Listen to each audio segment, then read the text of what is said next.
esta mañana por lo que Él hizo por nosotros en aquella cruz. Y gracias a Dios que no se quedó ahí y que tampoco se quedó en la tumba. Vemos una presentación como vimos, como oímos en esta mañana, y creemos. Nos toca el corazón, nos mueve el intelecto y creemos. Y luego salimos de este lugar y la vida cotidiana nos asedia, nos consume y no vivimos lo que en ese momento en nuestro corazón sentimos que es nuestra realidad como cristianos. Pero yo estoy seguro, estoy convencido de que el deseo de Dios es que no solamente por un breve momento aquí en el templo, o escuchando un canto, o viendo alguna presentación en algún lugar, que sentimos esto, sino que sea nuestra realidad todos los días. Y todo el día. Dios es un Dios de victorias. Podemos ver a través de toda la Escritura, como bien cantaron los jóvenes. Podemos ver el pueblo de Dios desde Adán y Eva. Podemos ver aflicción, podemos ver tribulación, podemos ver problemas. Pero también podemos ver la mano de Dios. A través de la historia, Dios ha manifestado a su pueblo a través de sus profetas, a través de su palabra. Hoy en día tenemos su palabra que es más segura todavía que la palabra de los profetas. Y precisamente quiero introducir la meditación de esta mañana desde el libro de San Marcos, capítulo 16.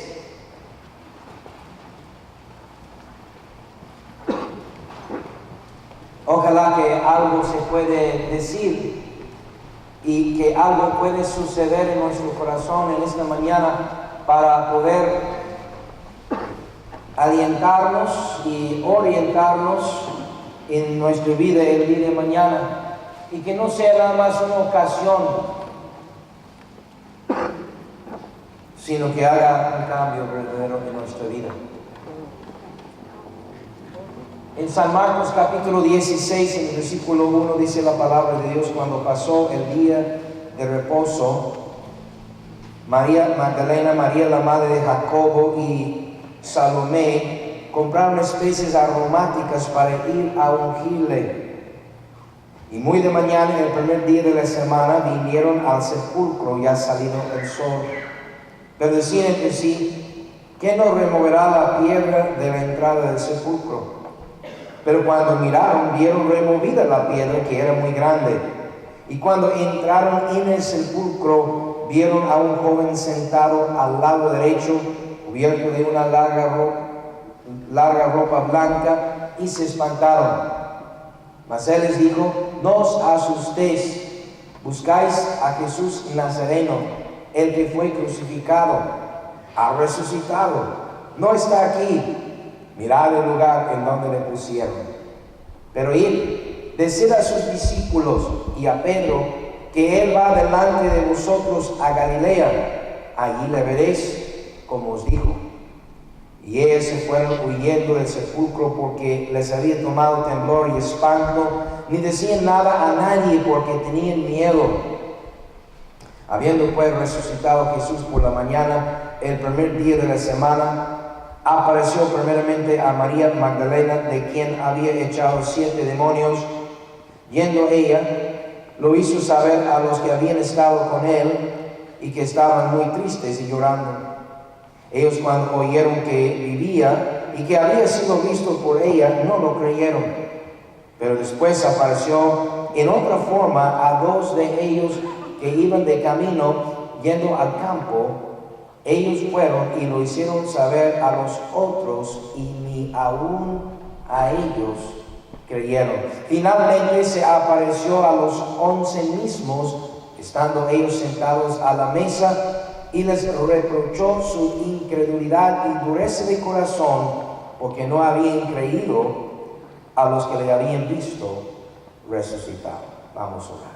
Padre,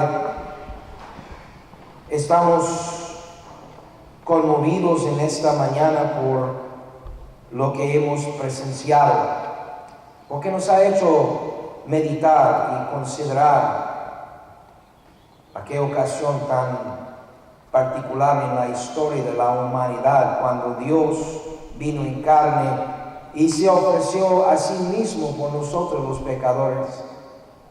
Y Cristo, siendo crucificado, clavó el pecado de nosotros en su cuerpo y se acabó con el pecado, y fue sepultado y resucitó el tercer día en victoria y ganando la victoria por todos nosotros. Señor, estamos conmovidos por haber considerado esto.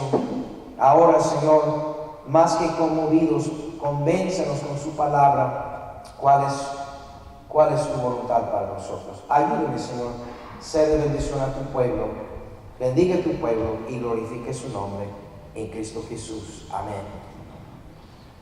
No solamente después de la resurrección dudaron los discípulos de la palabra de Él o de la palabra de Dios. Toda la historia de Cristo, desde su nacimiento, su ministerio, su pasión, su crucifixión, su sepultura, su resurrección, su regreso, todo ha sido profetizado. Tenemos la palabra más segura, tenemos nosotros hoy en día la Santa Biblia, la palabra de Dios en la cual podemos confiar, porque no solamente es aceptado por la gente en todo el mundo a través de todo el tiempo que ha existido, pero también hay una evidencia de lo que es real, la palabra de Dios, porque la palabra de Dios transforma vidas. Los incrédulos que no entienden el cambio que sucede en el corazón de un creyente cuando llega a los pies de Cristo, solamente dudan de lo que nosotros decimos. Pero nosotros tenemos esta experiencia, y aunque la vida cristiana no se base solamente en las experiencias, pero no podemos negar nuestra experiencia de que un día escuchamos la palabra de Dios, lo creímos, lo aceptamos y nuestra vida fue transformada. No obstante, a través del tiempo,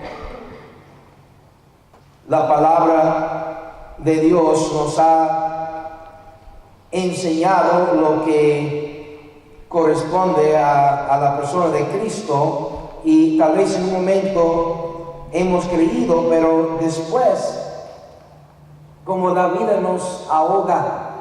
En Marcos capítulo 8, en el versículo 31, Cristo mismo, antes de ser crucificado, había enseñado a sus discípulos acerca de su crucifixión y acerca de su resurrección. Marcos capítulo 8, versículo 31 dice: y comenzó a enseñarles que le era necesario al Hijo del Hombre padecer mucho y ser desechado por los ancianos, por los principales sacerdotes y por los escribas, y ser muerto y resucitar después de 3 días. Esto les decía claramente. Esto fue antes de su crucifixión, antes de su sepultura, antes de su resurrección. Entonces, si Él les dijo claramente, y no fue la única vez que les aclaró ese asunto, pero les habló claramente y les enseñó que le era necesario padecer. La Escritura de antemano venía anunciando, y los discípulos de Jesús, siendo cada uno de ellos judíos, tenían instrucción desde su infancia prácticamente en lo que sería para nosotros el Antiguo Testamento, para ellos la ley y los profetas. Ellos ya sabían las profecías. Eso no era algo nuevo. La gente esperaba la venida del Mesías. Cristo anunció claramente que tenía que ser crucificado y resucitar el tercer día y tal sucedió así. Y cuando llegaron con las noticias de que él había resucitado, no lo creían. Los más cercanos, los más entregados, los más dedicados cristianos del entonces, los más cercanos a Jesús. ¿Cuánto más tú y yo pudiéramos entonces batallar con lo que ya sabemos, con lo que hemos oído de parte de Él? Y eso es precisamente el dilema en el cual nos encontramos, queridos hermanos, en esta mañana. De que aquí estamos sentados diciendo amén y con ganas de gritar amén, yo sí. Yo me detengo porque aquí hay gente muy respetuosa y gente de cultura alta. Yo vengo de la cultura baja. Yo soy de rancho. Yo crecí en un pueblo llamado Campo de Trigo, ¿verdad? A un lado del río. Nos decían a nosotros ratas del río, ¿verdad? Porque éramos de la gente baja. Yo tenía ganas de saltarme de la banca, a levantarme las manos y gritar aleluya. Pero como hay muchos cultos aquí, no quería ofenderles. Pero aquí sentimos eso y Dios mueve nuestro corazón y nuestro ser y estamos convencidos, estamos seguros, estamos conmovidos, pero salimos de aquí y como que nos pasa, como que nos quita el afecto del vino. Digo que vino a la iglesia, ¿no? Pero no estamos solos, hermanos. ¿Usted alguna vez ha preguntado a sí mismo por qué vengo a la iglesia y salgo de la iglesia con mucho ánimo y muchas ganas de dedicar mi vida al Señor y voy a hacer algo para el Señor y vuelvo a mi casa, no más llego a mi casa, llego ahí a mi barrio y otra vez me siento como que me falta? Yo pensé que eso era yo. Será tantito peor en mi caso porque aquí vivo en el terreno de la iglesia y desde mi casa se ve la iglesia. El nacimiento de Jesucristo fue anunciado de antemano. Isaías capítulo 7.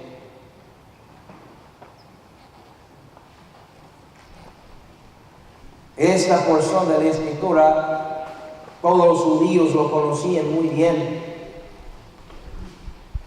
Versículo 14, Isaías 7, 14.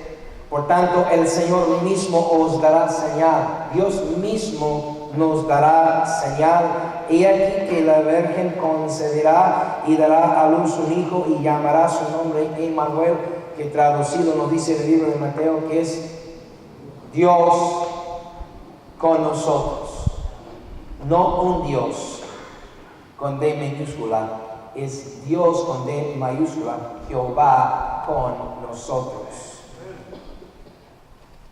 El nacimiento de Jesucristo fue profetizado de antemano también en capítulo 9 del libro de Isaías y en el versículo 6 dice, porque un niño nos es nacido. ¿Sí? El niño Jesús, el bebé Jesús nació de una virgen, de María, que no había conocido a un varón.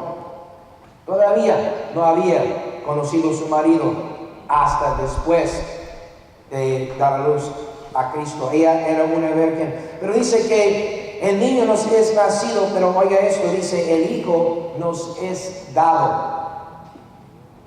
El hijo no nació. La Biblia es muy clara. Usted no necesita tener un doctorado en teología para entender lo que acabamos de leer. Ahí está en la pantalla. El niño nació, el hijo no nació, porque el hijo es eterno. El Hijo de Dios ha existido, o existe más bien dicho, eternamente con Dios el Padre y también con Dios el Espíritu. Pero fue profetizado y la gente sabía, y la gente lo esperaba, y la gente lo buscaba. Y acuérdense que aún la samaritana, que no era muy entregada a la religión de los judíos, pero sabía y esperaba en el Mesías. Pero cuando vino de una virgen y las señales comenzaron a cumplirse, mucha gente rechazó eso. Sí, algunos creyeron, pero muchos rechazaron. O unos creyeron, o medio creyeron, o creyeron en el momento y se fueron a sus casas y vivieron como si no hubiesen creído. Su nacimiento fue profetizado, su ministerio fue también profetizado. Isaías capítulo 61.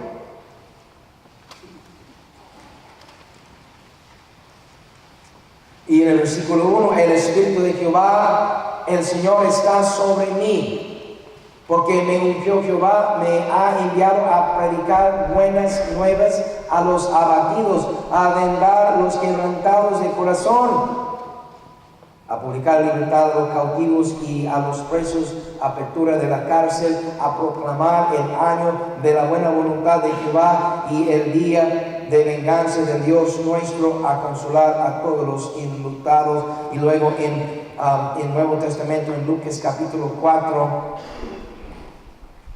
un día Jesús va al templo y abre el libro de Isaías, el rollo de Isaías, ¿verdad? Y comienza a leer allí. Y en Lucas capítulo 4, en el versículo 16, dice así: vino a Nazaret, hablando de Jesús, vino a Nazaret, donde se había criado, y en el día de reposo entró en la sinagoga conforme a su costumbre, y se levantó a leer. Y se le dio el libro del profeta Isaías, y habiendo abierto el libro, halló el lugar donde estaba escrito: el Espíritu del Señor está sobre mí, por cuanto me ha ungido para dar buenas nuevas a los pobres, me ha enviado a sanar a los quebrantados de corazón, a pregonar libertad a los cautivos y vista a los ciegos, a poner en libertad a los oprimidos, a predicar el año agradable del Señor.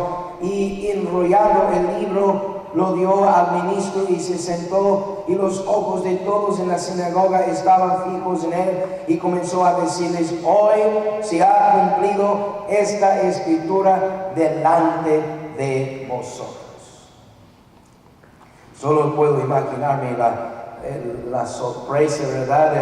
El susto que los que estaban ahí cuando escucharon al Señor parar y decir eso de él mismo. Increíble. Pero su ministerio fue profetizado de antemano, y en muchos pasajes que pudiéramos ver, pero basta con ver esto y decirles que cuando él comenzó a manifestarse, cuando su ministerio público comenzó, ahí precisamente en el bautismo de Juan, cuando bautizó y el Espíritu descendió sobre él de manera visible, y la voz del Padre se oyó de manera audible, y a Cristo comenzó a manifestarse, y Juan dijo a sus discípulos: ya déjenme a mí y síguele a él, es necesario que él crezca, pero que yo mengue. Y comenzaron a seguir a Jesús, muchos, pero no todos lo siguieron siempre, aunque su ministerio fue anunciado de antemano, fue profetizado, y él vino cumpliendo las profecías. Y algunos creyeron, sí creyeron, pero como que creyeron mientras estaban en el templo, y regresaron a sus barrios, a sus casas, a sus trabajos, y como que se les pasó el afecto del niño. Luego su pasión, lo que hoy presenciamos en la presentación en Isaías capítulo 53 y otros lugares también habla de eso. Isaías capítulo 53 y versículo 1. ¿Quién ha creído a nuestro anuncio, y sobre quién se ha manifestado el brazo de Jehová? Subirá cual renuevo delante de él, y como raíz de tierra seca no hay parecer en él, ni hermosura le veremos más en atractivo para que le deseemos. Despreciado y desechado entre los hombres, varón de dolores, experimentado en quebranto, y como que escondimos de él el rostro, fue menospreciado y no lo estimamos. Ciertamente llevó él nuestras enfermedades y sufrió nuestros dolores, y nosotros le tuvimos por azotado, por herido de Dios y abatido. Mas él herido fue por nuestras rebeliones, molido por nuestros pecados. El castigo de nuestra paz fue sobre él, y por su llaga fuimos nosotros curados. Todos nosotros nos descarriamos como ovejas, cada cual se apartó por su camino, mas Jehová cargó en él el pecado de todos nosotros. Angustiado él y afligido, no abrió su boca. Como cordero fue llevado al matadero, y como oveja delante de sus trasquiladores enmudeció y no abrió su boca. Por cárcel y por juicio fue quitado, y su generación, ¿quién la contará? Porque fue cortado de la tierra de los vivientes, y por la rebelión de mi pueblo fue herido. Y se dispuso con los impíos su sepultura, mas con los ricos fue en su muerte, aunque nunca hizo maldad, ni hubo engaño en su boca. Con todo eso Jehová quiso quebrantarlo,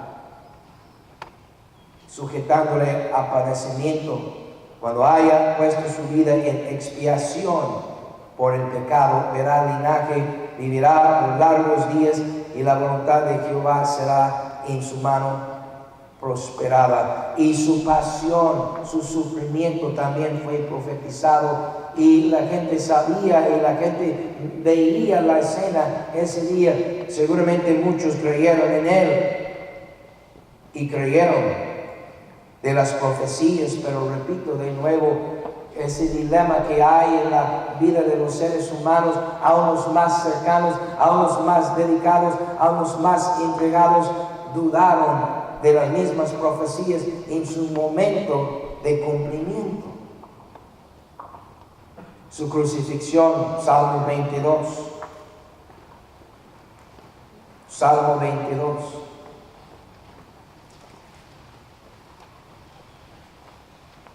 De aquí tomamos el nombre de nuestro segundo hijo, el que cantó hoy. En el título dice: al músico principal sobre Ajelet Zahar, Salmo de David. Ajelet Zahar quiere decir literalmente venado del amanecer, muy de la mañana. Spurgeon, en su comentario sobre los salmos, dice que por inspiración de Dios, él cree que David un día estaba sentado en su jardín o su patio o en algún lado, y muy de mañana, y vio algunos venados allá, y comenzó a componer una pieza musical, ¿verdad? Y sobre esta música se canta este salmo, porque él vio el venado o los venados muy de mañana. Y Spurgeon dice, como los cazadores que cazan los venados, y los que son cazadores sabemos que el mejor tiempo para ir a cazar los venados es en el amanecer, en las partes más tempranas de la mañana. Y así como el cazador va muy temprano sobre el venado, así cuando Cristo nació en este mundo, también los cazadores de él fueron sobre él desde muy temprano.